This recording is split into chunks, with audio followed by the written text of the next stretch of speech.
Muy pero muy bienvenidos una vez más a este pequeño rincón de paz y de tranquilidad, se podría decir, en donde vos me escuchás a mí y yo te escucho a vos también en los comentarios. Muchas gracias por todos los comentarios del último capítulo del Guardián que nutrieron muy bien el relato del temporal del 2005. Hoy te quiero contar un capítulo con sus idas y vueltas.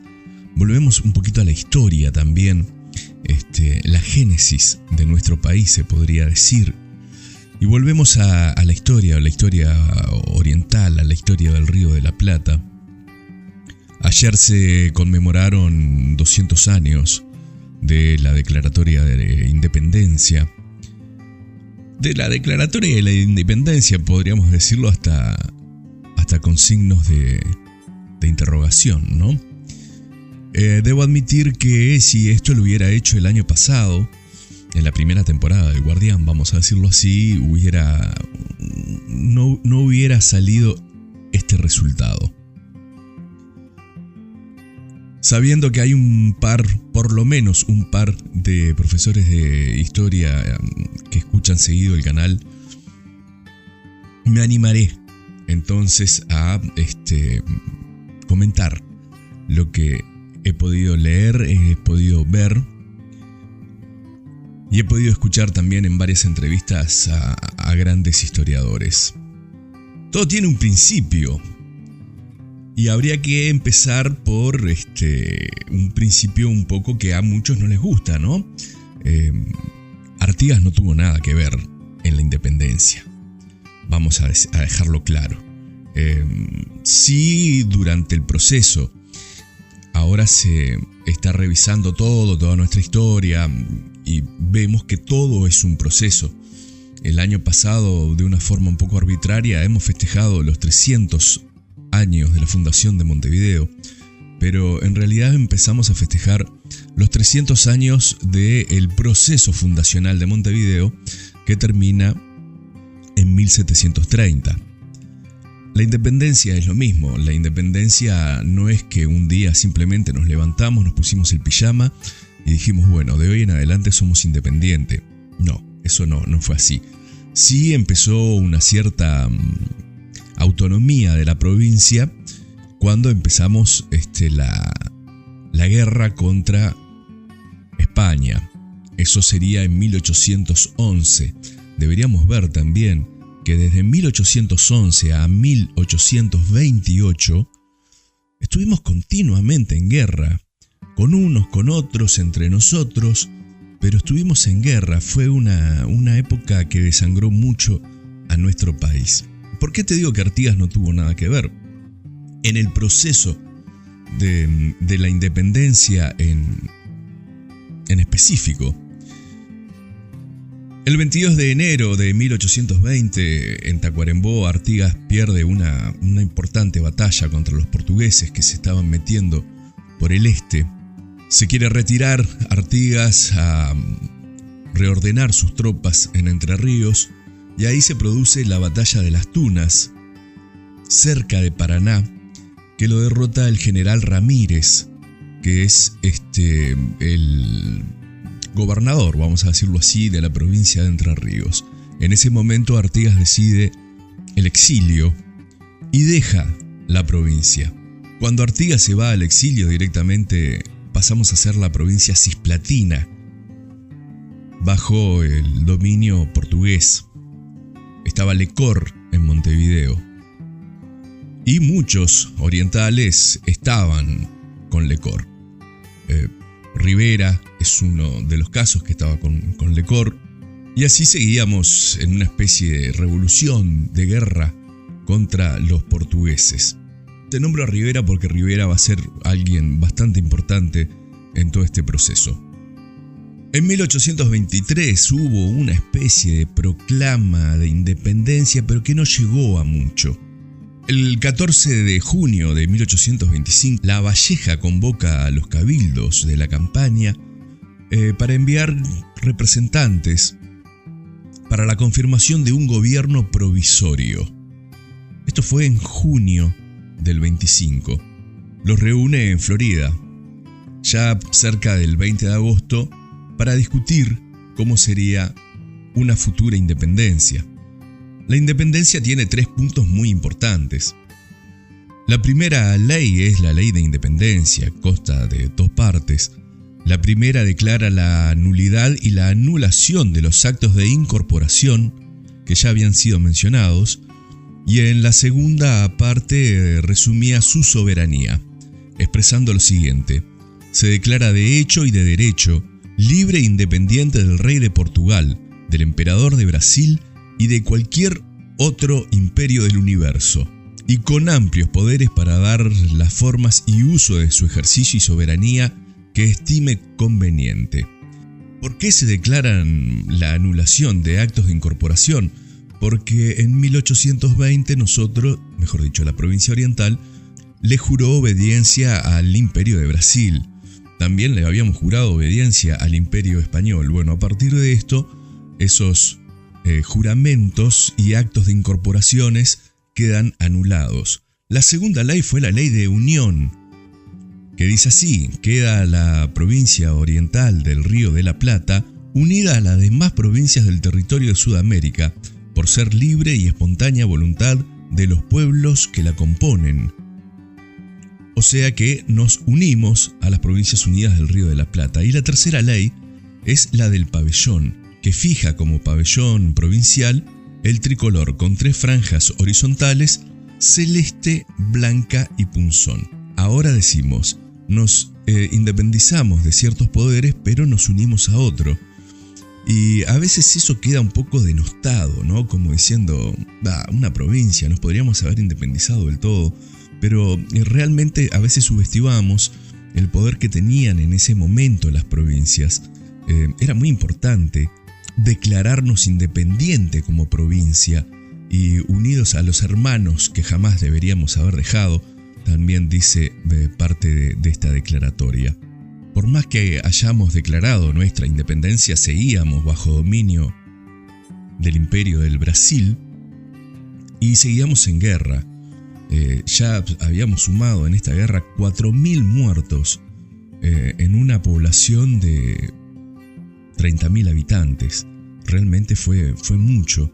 Fue tan grande la guerra que el imperio inglés se vio afectado en su comercio, principalmente en el cuero, y mandó a Samuel Hooke y a Ponsonby, que los tenemos bastante conocidos, como cónsules. De hecho, Ponsonby tenía un saladero en tierras orientales, así que estaban bastante metidos en todo esto. ¿Qué estaba pasando a todo esto del otro lado del río? Buenos Aires proclama una independencia muy centralista, centralizada en Buenos Aires, y ahí se les viene otra revolución. Las provincias que no estaban de acuerdo con esa constitución rechazaron de inmediato todo lo que estaba pasando. La única provincia que ratificó esa constitución fue la provincia oriental, increíblemente. Eso se debe también a que parte de nuestros sectores más acomodados, nuestros patricios, aceptaban esa provincia para más o menos alejarse de los ideales artiguistas. Lo más increíble que la guerra militarmente se le gana a Brasil un poco más tarde, en el 27, en Ituzaingó. Pero Rivadavia llama a Alvear, que estaba en tierras orientales luchando contra el imperio brasilero, para lidiar con su levantamiento en su territorio.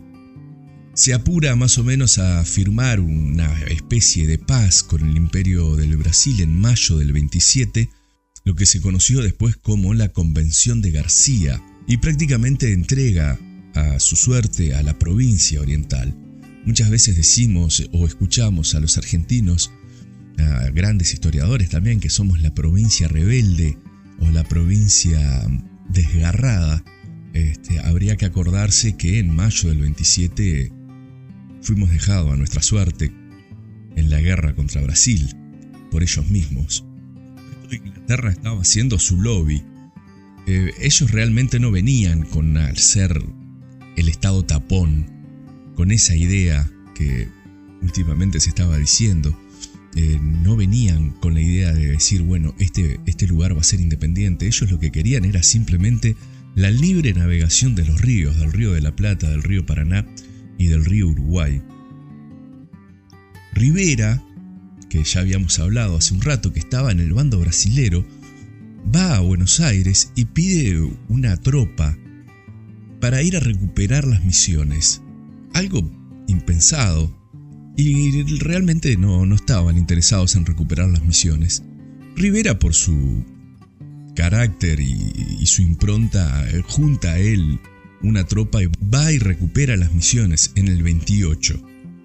Esto es un hecho muy importante. Ahí en este momento Rivera recupera las Misiones. Inglaterra ve que esta gente no está conforme con la decisión de devolver la provincia y se empieza a preocupar cada vez más. Ellos ven que esta provincia quería una independencia total del resto de las provincias y del resto de los imperios. Llegó el momento en que éramos ingobernables. Brasil estaba perdiendo mucho dinero por esta provincia y todavía Rivera tenía en su poder a las Misiones, que era un territorio muy extenso en ese momento. El 27 de agosto del 28 se realiza la Convención Preliminar de Paz. Vamos a juntarnos a charlar. Se juntaron a hablar argentinos y brasileros. No hubo ningún representante ese 28 de agosto de la provincia oriental. La Convención Preliminar de Paz también se llamó Tratado de Montevideo.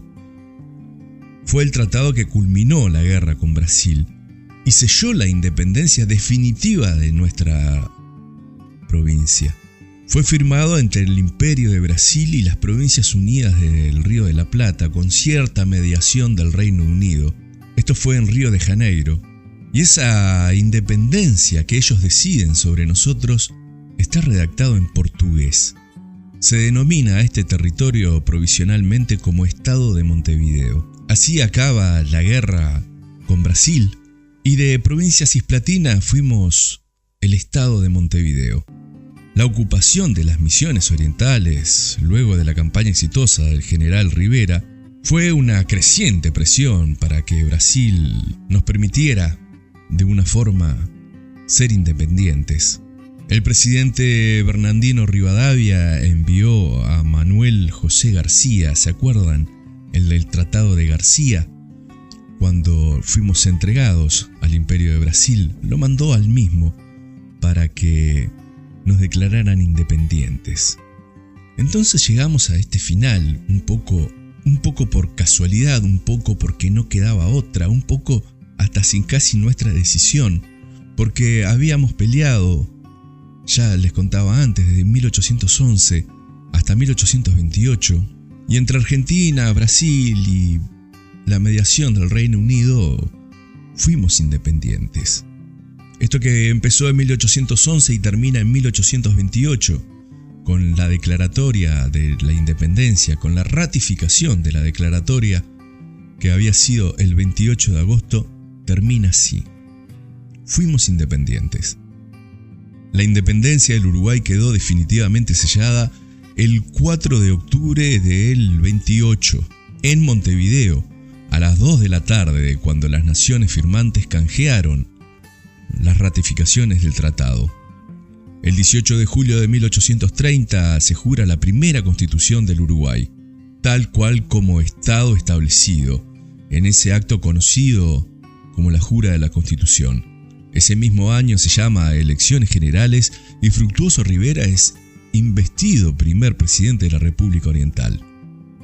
Lavalleja se rebela alzándose en armas en 1832, siendo derrotado. También en 1834 resurge un nuevo levantamiento armado, esta vez con el auxilio de Juan Manuel de Rosas. Pero creo que eso ya es otra historia. Si llegaste hasta acá, te pido que te suscribas al canal.